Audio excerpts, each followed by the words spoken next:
Hi babes, welcome to Hamilton's Halogen, and this is your friend, Carrie Hamilton. This is a place where darkness meets illumination and truth becomes your turning point. Just like a halogen light burns brighter and hotter to reveal darkness, this podcast is about bringing light into places that many avoid. If you've ever felt lost in the dark, this space is for you. It's time to stop surviving and start shining. Hello, all my besties. I hope you are doing amazing. With Mother's Day around the corner, I can't help but reflect on life. I mean, I have 3 amazing children. I have been blessed to be called a mother. And I will say, when I went through my trauma, my hardest times, when I felt at my lowest, those who were there every single day with the most unconditional love was my children. And I have a sign that hangs in my hallway that says, it's Psalms 127, and it says, children are a gift from the Lord. And of course, I always knew my kids were a gift. I always clearly felt blessed and just amazed of the creation that I was able to make. But it really was a validation for me when I went through my darkest times and when I went into my spiritual awakening, because that's when everything is literally stripped from you. Everything of your ego, everything that you always saw yourself as, or, all the work you did, just everything. But God made a way to have real, genuine love stay. And that real love for me was my kids. One thing I will say, and the topic I want to talk about today, is how generational things that you encounter, they are patterns in your life. So my oldest I had at age 24. I was still emotionally immature myself. I feel at times remorse, and I have to remember that, they're still a gift, and you're still a gift as being their mother, and being present, and how being there is the most important gift that you can give your child. But I feel like my oldest was like my rough draft child, and I hate to even say that because it sounds bad, but it's like I wish I could have changed so much with my oldest, but I was learning myself. I had never been a parent before, so I didn't know certain things or how to do certain things, and I was learning myself. So of course there's situations like that I think of, but then also coming from my own mother and the things that I went through with my own mother, you don't realize how much of a pattern that you do until you think about it, or you go through healing and you discover different things, and different things are brought to you, and they really open your eyes that you didn't realize, because we are all creatures of habit. So when something becomes habitual, we just assume that it's the normal, and some things just aren't. So today I want to talk about the mother wound. I want you to know, this is not a clinical diagnosis. This is actually something that is very real, and it's very hurtful. It's very common. It's a devastating experience, and I as well had emotionally immature parents, so I experienced a lot of the things that my oldest had experienced before I had gone through my awakening and developed and came to realization with different things that I was able to change. What this is basically, if you have a mother, like in my circumstances, I had a mother that was physically present, but she wasn't emotionally present. She was constantly in a sacrifice, or she was constantly in her own trauma and going through her own situations, that she wasn't emotionally there for her children. Maybe you had a parent that abandoned you, or, was absent in your life. Maybe someone that was narcissistic, someone that was abusive, or even the opposite, some that were just so overbearing. Maybe they went through something traumatic in their life, and then they just they didn't allow you to grow. They were so overbearing and just controlling with everything that you did. They tend to like go through things that they don't even know they're going through because it came from their mother. So it's just such a generational pattern. But the way that your parents raise you is the way that you become. So like your parents, whatever they did before age 8, that shapes your brain, that shapes how you develop, that is how you emotionally evolve, how you look at relationships, how you handle different relationships, how you open up about situations. If you had a absent mother, then a lot of people become almost like obsessive with fantasizing how it would be if you had a mother. So they think of the what if, or how would this have been, and the different milestones that they went through in their life. Sometimes they even feel that, why wasn't I enough? How come I couldn't be enough for my mom to stay around? Go through all these different things in your life, and then they do affect you in your everyday life and how you act in the relations that you're in. It could be not just in an intimate relationship, but the relationship with your friends, other family members, coworkers, and so forth. I wanted to name different things and how when someone went through an emotional mother wound, I want to explain different ways that it shows up in both women and in men. Those who have the mother wound as women, they usually compare themselves constantly to other women. They feel uncomfortable in female friendships. They struggle with self-worth, body image, or identity. They become perfectionists to earn love or approval. They feel guilt when prioritizing themselves. They overmother while neglecting themselves. They repeat emotionally unavailable relationship patterns.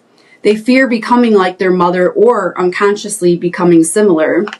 They have difficulty trusting feminine energy, softness, or vulnerability, or they're highly anxious and seek approval, or they're extremely guarded and are emotionally attached.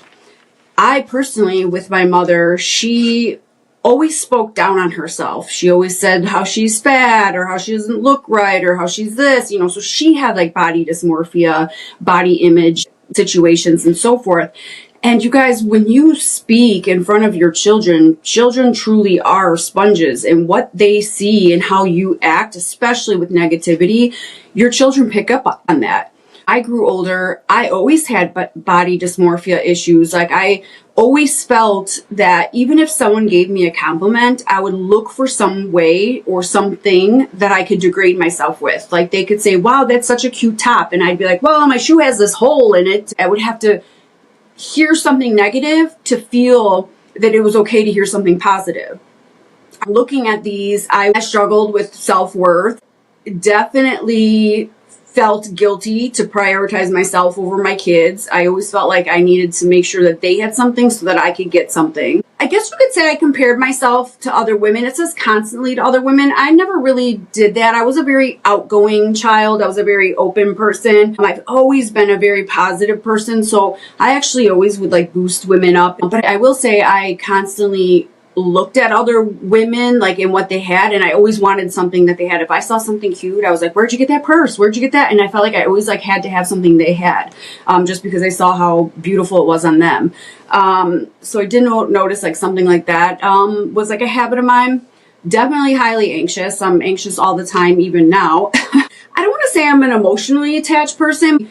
Those who I became vulnerable with, and this is not just in an intimate way, this could even be in a trusting way with telling you, deep, dark secrets, or just being open to trusting you with my personal life and so forth. Like those people I do become emotionally attached to. Like I worry about them. I check in with them. I care about them. I guess you could say because of the abandonment on the emotional end with my mother, I very much so feared the abandonment once I found somebody that I could trust in that emotional aspect and be vulnerable with. So if any of these sound familiar to you, I hope that you could look into this, seek maybe solutions. I'm going to give all of you different ways to heal these wounds. Maybe some of you might be like, oh, I already know I have mother wounds. But I am sharing this with you because I really want to make sure that you understand where these things hide within us and how they do actually come out and affect us in our everyday life.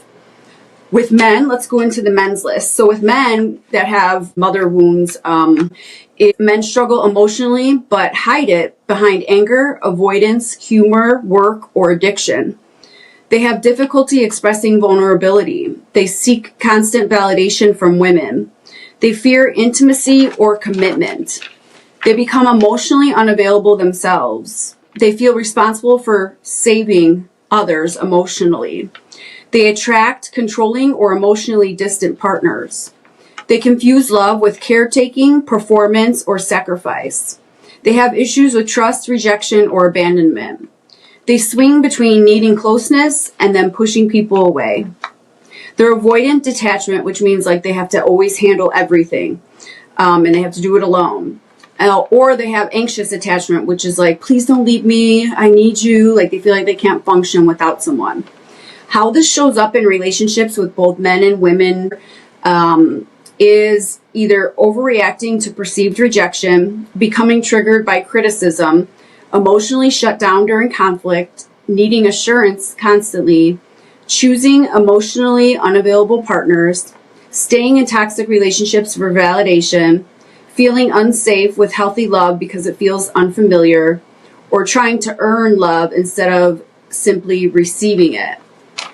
I share these with you because this is so common and it becomes a repetitive thing that you do. And right now in this world, so many are in that single world because they feel these different things. People are either not healing themselves and they're just having repeat patterns and repeat partners that they just keep doing these things with and moving on to the next person and poisoning all these people. Or they're in that single life and they've done the work in themselves and they are seeking someone that has done the work as well. We should always be healing because we should always want to better ourselves and feel better about ourselves. And I know that I did a video the other day, but I will just reiterate it. What you emotionally go through, you physically go through as well. Your body is literally all affected in everything that you do. It all works together. It's like one well-oiled machine, and you may not realize it, but it's true. If you are in toxic situations or chronic stress situations, those chemicals in your brain are constantly running and it's going through your entire body. It's causing inflammation, it's causing sickness, it's causing disease. This stuff is very crucial, and that is why healing is so important to do, not just because you should just be better, you should feel better, but also because you're focusing on long-term illness. And who doesn't want to be healthy? Your health is most important. You cannot do anything. You can't be a parent. You can't do, literally, you can't work. You can't do anything if you're not healthy. So if we have mother wounds, how can we fix them, right? How can we heal them? How we can do this is, first and foremost, you want to always name your wound. Awareness is needed when you are going to heal. Also, you need to feel your emotions because all of your trauma, all of your past experiences, all negativity, all of that are emotions. And what is emotions? It's energy in motion. We are all forms of energy that dictate our well-being. If you walk in a room and there's high tension, you could feel that energy. You could feel that there's something wrong or someone that's pretty poisonous in that room. It's the same thing when you hold on to trauma or hold on to past wounds. That energy runs through your body, and that's why you're either angry all the time, you're tired all the time, you dislike this or find a reason to be mad about that. That is all energy. So in order to heal that, you have to feel that, and then you can move on. So if you name the wound, awareness is key. So naming the wound is like, I don't feel emotionally safe. I was loved, but I wasn't understood. I had to earn love. I was criticized more than I was nurtured. Number 2, separate your worth from how you were treated. I am too much. I'm not enough. Those are all learned beliefs. Because the mother had abandoned you, you feel that you just weren't good enough, because if I was good enough, my mother would have never left me. Or I can't be loved because obviously if I could be loved, my mother would have never left. Those types of things. You also have to reparent yourself. You have to literally rest without guilt. You have to speak kindly to yourself. You have to protect your peace, your energy. Validate those feelings. Another way is connecting with Mother Earth. We have natural ways to heal ourselves in this world, and yet everyone is so quick to jump to medication and, find the fast fixes, because we live in this convenience world with just everything being a fast fix. Listen to your body. Take time. Go in nature. Listen to Mother Nature and literally feel it through your body to feel where you can embrace peace, quietness, just earth and life in general. You need to grieve. You need to grieve the mother that you needed, and you need to grieve the mother maybe that you didn't have, that wasn't there. Grieving is a way of emotionally releasing that pain and suffering, whatever it is that wound had caused. Sometimes the deepest healing starts when you stop waiting for someone to become who they may never be. Heal your nervous system. You have hypervigilance, maybe you have fear of abandonment, maybe you have an emotional shutdown, maybe you totally shut down in heightened situations. Those types of things, you have to do breath work, you have to do journaling, prayer, meditation, go see a therapist, do inner child healing, do exercises. Things like that are going to help you regulate that nervous system and calm that energy down, and even close the cortisol levels that are releasing in your brain, or the adrenaline levels that are releasing in your brain. Set boundaries without guilt. Emotional boundaries, physical boundaries. Boundaries aren't walls to keep people out. They're bridges to only let the right ones in. Emotional boundaries are harder conversations with less access. Stop reacting to the pattern. So stop allowing yourself to be that wound that came from your mother. Don't go after emotionally unavailable people. If someone shows that you are not important to them, trust them. If someone shows that they don't want you or they don't like you, trust that and move on. Don't chase it. The dopamine is what makes you chase that. You feel that because your mother's absence, you felt you had to chase or get validation for. Then when you become an adult and you go into emotional and intimate relationships, you seek out of habit those same types of people. You seek that validation, that approval. You become overgiving or a people pleaser. Choose peace over being familiar with the reality and the environments that you are in. Allow yourself to receive love differently. Love can be calm. It can be supportive and consistent. Choose presence over absence. You don't have to suffer to deserve connection. Healing the mother wound is realizing that you were never hard to love. You were simply carrying unmet needs from someone who was wounded too. You're not responsible for the wound that you received, but you are responsible for the healing that you need to do in order to be at peace. In Epistle to the Galatians 5:1, it says, "It is for freedom that Christ has set us free."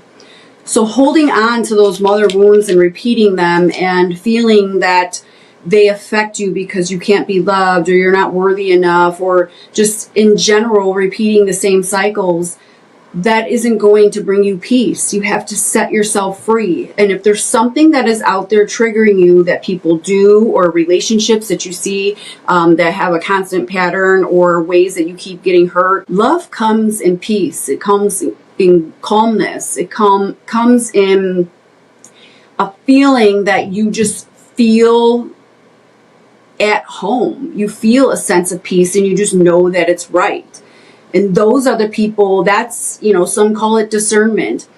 I know the people that are meant for me now, being in this healing journey, who are meant to be on my journey with me, because they come in peace. They don't cause chaos. They don't cause drama. They don't say negative things. They don't do negative things. All of that negativity, that baggage, that weight is exhausting. And someone that has done the work and healed themselves to a level of peace, they just don't want that in their life. They can't even physically keep up with it anymore because they have released all of that energy that when they do get people that are toxic in their life, it is draining. It is literally like you have to go take a nap. That's how I feel with negative energy. I feel like by the end of the day, I have a pounding headache. And at like 5 o'clock, I'm like, wait, it's still bright outside. Like I want to go to bed because that energy is just so heavy. Let that go. Stop carrying that baggage that you don't need. You cannot change the past and what has happened to you, but you can change the future and how you relate to other people in life. Just because your mom or your dad or whoever did you wrong or made you feel a certain way, that doesn't mean that you have to honor that feeling by keeping it in your pocket and holding it day to day and projecting it on other people. Come to a place of peace with that and allow peace in your life. You can be loved. There's nothing wrong with you. You can be of value, but you have to see it in yourself first, and you have to realize the patterns that you're repeating to know that you deserve better. I hope that this has helped you. If you are maybe one that is going to Mother's Day and you're kind of regretting it, but you feel that you're going there because you have to appease your mother, maybe even your parent might be abusive. If you are in that situation, know that you don't have to let anyone treat you any way. You can place those boundaries and put your foot down and say, I'm not being treated like this anymore, until they can come to a place of peace and they can respect you. Maybe you just have to love them from afar, and that's okay. You're not disrespecting your parent. You're not writing them off. You're not saying anything in a negative manner. You are just respecting your peace. And sometimes that is where you have to help the fact that that person doesn't want to change. They don't want to heal their trauma. And if you are by them, you become sick. There comes a point where if they don't want to help by accepting different things or addressing their wounds, you can only change yourself. As we close, let's recap our discussion. Healing the mother wound isn't about blaming your mother forever. It's about finally choosing yourself enough to stop carrying that pain that was never meant to define you. The moment you become aware of the wound is the moment that you become capable of healing it. And maybe it's the most powerful thing that you can do, which is to become the love, the safety, and the compassion that you once needed. And if you're a mother with a broken relationship with children that you have, please focus on rebuilding those relationships before seeking a new intimate relationship, because healing the bond that you helped create can change generations, it could restore hearts, and it could bring a kind of love that no outside relationship could ever replace. Until next time, protect your peace, honor your healing, and keep becoming the light that you are. I'm so proud of you. See you soon.